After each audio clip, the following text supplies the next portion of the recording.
What's up everybody, Coach Mills here coming at you with a brand new Valorant video, and in this video I'm going to teach you how to win the most important round to win in all of Valorant, and that is none other than pistol round. You see, a pistol round that is won often turns into another round, and it could just snowball throughout the course of a game where you end up beating enemies like 13-7, where if you would have lost those pistol rounds, it would have went into overtime, and you would have eventually lost the entire game. But if you can learn all the techniques to master pistol round, then you're gonna give yourself such a huge win rate boost that it's gonna be so easy for you to climb. But speaking of climbing, the GameLeap website is the best way to climb in Valorant. We got in-depth VOD reviews, advanced tips and tricks, and everything you need in order to climb, including map guides, positioning guides, and much more. Do yourself a favor and go check it out in the links down below, and I can't wait to see you there. But without further ado, let's jump into the video. Now, the first and most important question when going into every single pistol start round is, what gun do I even buy? And this is a question that a lot of people have where they don't know whether they should be buying the Ghost or the Frenzy or Armor or abilities, or they have no idea. But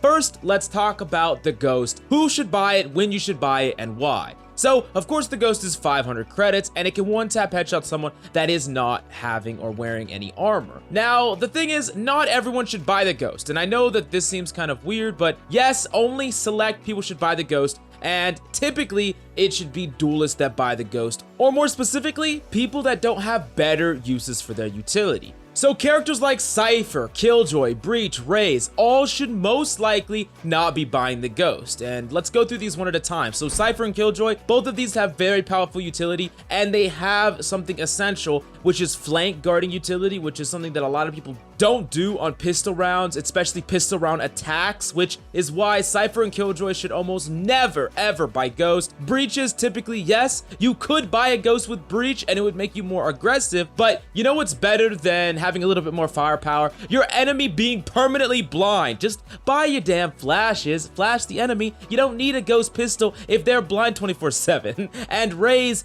yes, unfortunately for Raze, if you want a good combination of her abilities, you can't really be rocking the Ghost, because you could buy one blast pack and your Ghost pistol, or one boom bot and your Ghost pistol. But realistically, you want a suite of abilities on Raze. That's really what you would want to abuse, and you're gonna get more value with those abilities than that little bit of extra firepower you get on the Ghost pistol. Now, there are some characters that are like in the debatable section, like Sova, Brim, and Phoenix. And a character like Sova, you can buy the Ghost pistol and get some shock darts, but the thing about buying the Ghost pistol is you don't get that drone, and that drone is really good for information. So it really depends on what your personal preference, and someone can make an argument for or against depending on the situation. Brimstone is probably going to be attack or defensive dependent, because Brimstone's Molly is something that you typically want to buy, but you have to buy smokes. No matter if you're on attack or defense, you should buy some number of smokes. And if you're on defense, you want that Molly and smokes, so you're not going to have enough for that Ghost. So that's just something you should think about. And then Phoenix is in an awkward situation because he's a character that would really love the extra firepower of a Ghost,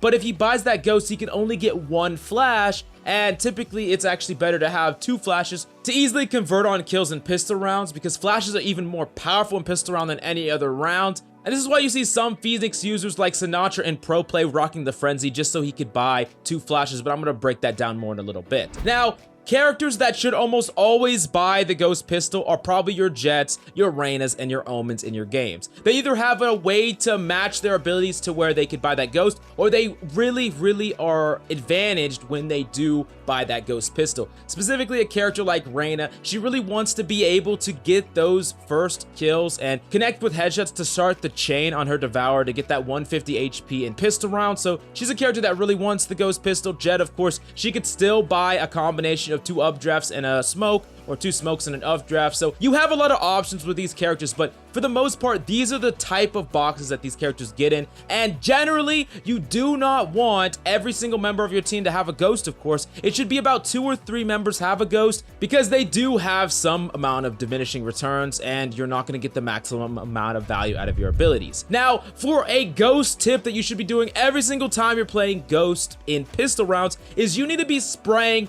through every smoke. you need to be abusing the heck out of it, because you got to remember, not everyone's going to be rocking a ghost pistol, and no one's going to know where you're shooting from if you're spamming through a ghost pistol. Especially if you have sight control, spam, tap through every single smokes. You're going to get a lot of kills, especially when you have sight control and there's a smoke that leads onto point. Players will often try to set up in a smoke, flash out, swing out, whatever the case may be. Just punish that strategy by spamming through smokes consistently. Another thing you need to realize is the ghost pistol is actually the most forgiving weapon as far as moving and shooting. Like, I'm not talking about moving and shooting at the same time. I'm talking about taking a step, stopping, shooting, taking a step, stopping, shooting, counter strafing, of course, but this is something you got to get a feel for. But you actually can move really fluidly with the ghost pistol, unlike almost every other weapon in the game. Definitely, I would highly suggest going into like a free-for-all lobby and rocking around with the ghost pistol. I know that sounds crazy, but you are still gonna get some practice, and the margin for error is so tiny when you do that. You do that for like an hour and you're gonna be cracked out of your mind by the end of it. Now, the next weapon, of course, is just the classic pistol, and most people can rock this if they have abilities that take precedent, or they can get an extra ability and rock armor instead of basically buying that ghost, because it doesn't fit perfectly because they need that extra 100 credits. Now, a big takeaway for you is because of armor and the ability to survive a headshot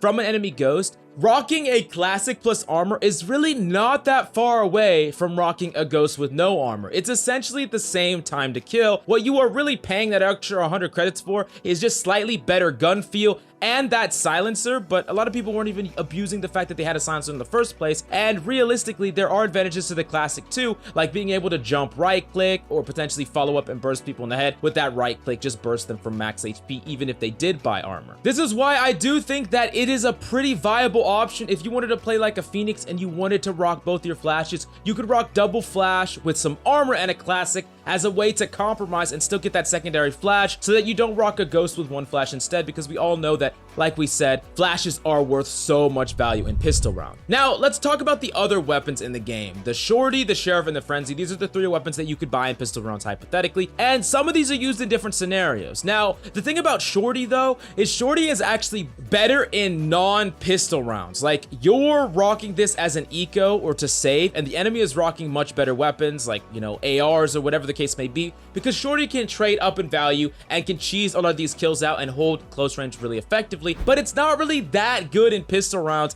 And typically you're gonna end yourself up in a scenario where you're gonna have to try to cross through open space up against a lot of these classic pistols, and you're not gonna be able to compete with something like a Shorty. And I would only really recommend shortying if you're playing a class with a good amount of mobility, someone like Jet, and you're holding a really close range angle, something like holding inside garage on Haven, or you're holding some type of close high ground like on top of the boxes of Haven, or playing some tight corridor like U-Haul on potentially Bind. That's what I would highly suggest with the Shorty, but otherwise I don't really see a big pull to the Shorty over just playing the classic pistol, specifically in pistol rounds. Of course, we know how great the Shorty is, but it really doesn't do that good of a job in pistol rounds comparatively to the rest of the rounds in the game. Now, specifically the Frenzy, we mentioned it before how Sinatra was using it with Phoenix to get that double flashes, and it can be a fine option from that mid to close range. The thing that's most appealing about this weapon is you're going to be able to tuck into a cubby on point, and you can tuck into a pretty far away cubby and still convert on a trade, killing someone when they rush through. You see, with the Shorty, you can really only hold the closer cubbies. You're not going to be able to hold the long angles, and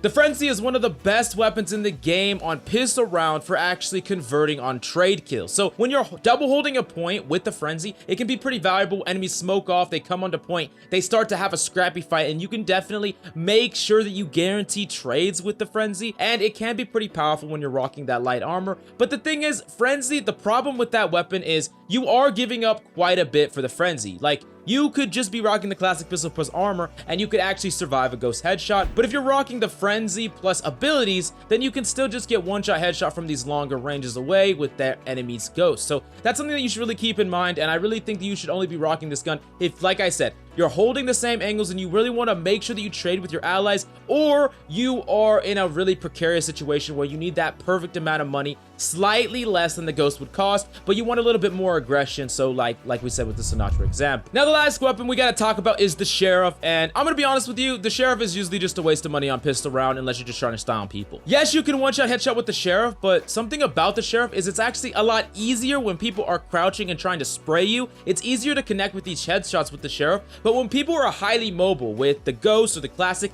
it is actually very difficult to connect on these headshots, and people aren't slow walking around the map that much in pistol round. Sheriff is really a weapon that actually plays better against better guns. Just like the Shorty actually is worth a lot more value against better guns later in the game, it's the same way with the Sheriff. Weirdly enough, these guns actually play worse in pistol round than they do in any other round. And of course, we gotta talk about the biggest downside, where you just don't get to have any armor or abilities. Like, you still can get one-shot headshot by an enemy Ghost, and you don't have any abilities, which abilities are even more powerful when gunplay is weaker. So on pistol round, having abilities that have impact in the game is just worth so much, and you're giving that all up for what? A little bit more firepower that is actually harder to use this round than any other round? No, don't use the Sheriff. Please don't, unless you're just styling on people or whatever the case may be. Now, let's talk about how to play effectively on pistol round. First, we're going to talk about attack, then we're going to talk about defense, and then we're going to talk about 3 big pistol mistakes. Now, first off, attack. There's 2 things that you need to understand about pistol round. First off, baiting utility is less important on pistol round because there's simply less utility, but you still need to be cognizant about the ones that can have tons of impact on you. Specifically, abilities like flashes, abilities like paint shells. There's a lot of abilities like that that can basically just roll you if you're not paying attention to them. Those are the really important ones, but in general, you're gonna spend far less time baiting out utility than you would on any other round. Another thing that's important is smoking off certain angles, really far angles, is also gonna be less important, as you're gonna be taking sightline quicker, and you're not gonna need to smoke away some of the really far angles because there is no weapon that can challenge that effective range. So that's something that you need to keep in mind. You're not gonna get one-shot headshot by a Ghost from, you know, across the entire map. You're gonna take some damage, but you can also challenge that sightline as a team. It's not like you're gonna get peaked from that angle, is what I'm saying. Now, one thing that is very, very important to do on pistol round, extremely important, I don't care if you're on attack or defense, I'm gonna break down defense in a second, but the most important thing is to trade out all kills on pistol round and do anything you can to secure numbers advantage. This is the way you win pistol round. This means it's your #1 priority to make sure that any death on your team is properly traded or refragged, and you can never let that enemy get that free kill. Now, if you're solo running around trying to flank on attack and you're just trying to 50-50 people with duels, you are 100% doing it wrong. Yes, maybe you're a god and maybe you get a free kill and you could just go with your team, but the thing is, if you take that 50-50 and lose it, all of a sudden the enemy have that advantage, and then they have someone that's really weak that can start an engagement. You're gonna kill them, but they have someone that can refrag that, and they will win that refrag duel because they got that first pick. And that's something that's so important for you to understand. You really shouldn't be lurking around by yourself ever. Going around in 2 should be the least amount of people, but typically going in tiny groups is fine, or just going in together. Now, the next thing that's really important about pistol round is taking sight control incredibly quickly. When you have pistols, when you take that sight control, you can basically spam the entrances onto sight. Enemies can't challenge you from some of their power angles like heaven very easily, so you have such a huge advantage. Now, more than any other round, you need to not be baiting if you're an entry. You need to be flashing in, using your utility, using your boombot to go in, flashing around the corner, throwing your molly in the corner, whatever you have to do. Use your utility and do not bait. Go in, take space incredibly quickly. Because there's just less utility in the game, one of the biggest advantages to being on attack is that you can rush a lot more, take space faster, and actually take sight control before the enemies have properly rotated. If you go onto sight and maybe you trade out, trade, but 3 of you alive, you kill the 2 people on sight, and the 3 people are rotating, now the 3 of you that have spike down and sight control have such a huge advantage, and the enemies not only have to push onto sight and take sight control from the backside, which is typically harder, they also have a great deal of pressure on them because they have to defuse. And something extremely important about post-plant scenarios is you still need to be playing in a situation to where y'all can refrag. Don't go into little cubbies across the point where none of y'all see each other. If one of you dies and you don't refrag, you're giving up that advantage for free. Let me imagine this scenario. There's 3 of you on point and there's 3 coming to point right. That's the scenario that you're in, but y'all have point control with the spike down. Now, one of you dies, but one of you refrags it. Now it's 2-2. One of you dies and one of you refrags it. Now it's 1-1. But guess what? The spike is about to explode, so the enemy is pressured to defuse it, and your last person that's still alive, that person gets to know perfect information about where the enemy enemy is, because that enemy has to tap spike. You give that last person the final advantage. Now, you have point control, so it might not even come to this, but if it does come to this, because you properly refragged every single time, now the last person is in a scenario where they have to tap spike, give away information about themselves, they're in a no-win scenario, and they don't know where the last person is, and this is why it's so powerful. Now imagine a different scenario where that first person died and no one refragged it. Now you have a 3-2 scenario, and basically they can use that first person to tap spike, someone has to peek that person, and now they get first information about you, and they can trade 2 for 1. And then the third person had to peek, so they can get 2 for 1 again, and it's just a vicious cycle where it snowballs in the other direction, and you never want that to happen. So please make sure that you refrag, and this is even more important when you have numbers advantage. Do not hide in your cubbies and give the enemy all the ability to put the pressure on you instead. Now, a special tip that I'm going to give you for pistol round that realistically no one does in ranked, but everyone does in pro play. No one grabs orbs enough on pistol round. Orbs are so powerful. We've taught that before and you've seen it. You know how powerful orbs are. Getting more ultimates is always great on pistol round attack, but the thing is, no one does it. And the enemy don't have ARs. They don't have ops. You're not going to get destroyed instantly the second you grab an orb. What you should really try to do is do a traveling caravan strat. This is where you go around the map as a group and you go and secure orbs together. You can do this while baiting out a slight amount of utility. The enemies are going to use some of their utility and y'all can sandbag some of yours. You grab 1 orb, 2 orb, 3 orbs, you grab all the orbs and then you commit to a site. It's not going to go anywhere. The site's not moving anywhere. You got time. Secure these orbs first. You're gonna bait out some utility in the process. The enemy might even slip up and try to be aggressive into the 5 of you and you get a free pick, but even if that doesn't happen, you baited out utility, you got like 2 to 3 orbs, and then you can commit to the site just like you would have if you didn't grab the orbs, and it's not gonna affect almost anything at all. Now moving on to defense, it's pretty similar to attack, but there's some big differences. First off, you're gonna be spread out, of course. You're not gonna be stacking the same site. You just can't afford to do so because you need to make sure that you're scouting and gathering information. Now, if you gather information about where enemies going, you gotta try to trade. And it is really important that you are not just standing at point alone and 5 people come run up to you and you die without getting any value. It is 100% okay to stay in similar positions to another teammate as long as you ensure to trade off each other. Now, that being said, if you have no ally with you to refrag, like you are alone or your ally died and you couldn't refrag, or you did refrag and now you don't have an ally, disengage. Go back to your teammates. You need to be engaging the enemy when you 100% have someone to refrag, because it doesn't matter if the enemy rush in and you're alone and you kill one of them and you die. Now they still got that space, but you never had anyone to refrag you. And a lot of times, if you are the one that dies first, you didn't have an ally to refrag that. And that is a really important concept to get right. Now, the other thing about pistol rounds is enemies will often full rush, so it's really important to have split points of characters that have utility to stall. Like, let's talk about something like Bind, for instance. If you're playing Bind and you have some split, some people A, some people B, you got to make sure that there's at least one character on both sides that have utility that can stall or punish a rush. So maybe you have a Phoenix on one side because he can flash and Molly, prevent a rush from Hookah, and then you have a Raze on the other side that can paint shells, use her Boombot and blast packs to potentially stall there or get some value or some damage on the enemy. Whatever the case may be, you don't want to stack all of your punish ability characters on one site and all your sentinel characters, or maybe even your duelers that don't have utility on the other side. So that's something that really you should keep in mind. Now, the last question that I get about pistol round is, when do you flank? And there are 2 scenarios when you can flank. The first time is when you get full confirmation that enemies are pushing in. You can definitely initiate a flank then. If you see them actually go onto site, you can push the flank, but you got to make sure you're going at a reasonable pace. You can push the flank and then take the power angle behind them. So let's say that they're playing Haven attack and they're going C. You can flank behind them and challenge the cubby and, of course, the area near the orb where the C default is. That is a really powerful angle that enemies will often lurk after they planted, and you can challenge that angle and potentially punish enemies that are holding there to free up a lot of space for you and your team. And then when your allies are pushing through CT and Garage, the enemy have a lot of different angles that they have to worry about, but you got to make sure that you have the utility to do so. If you're doing this flank as someone that doesn't have the utility to potentially punish these enemies, like you don't have any flashes, maybe if you're a god, you could pull it off, but it is going to be less reliable than simply just going back with your team and making sure you ensure that refrag. So that's something to keep in mind.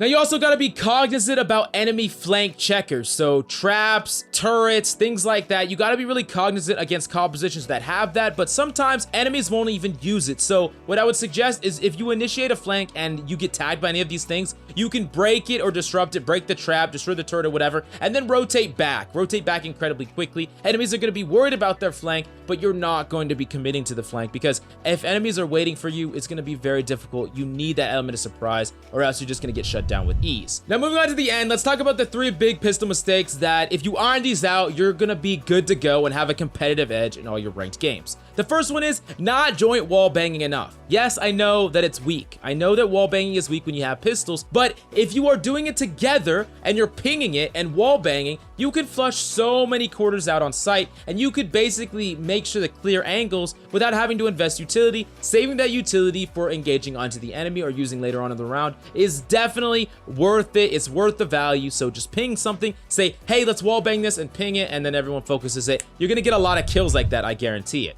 Now, the second thing is not using your abilities to convert on the round. I talked about how powerful abilities are in pistol round, but you gotta make sure that you use them. If you died and you still have 2 abilities that you bought but didn't use, what are you saving them for? Christmas?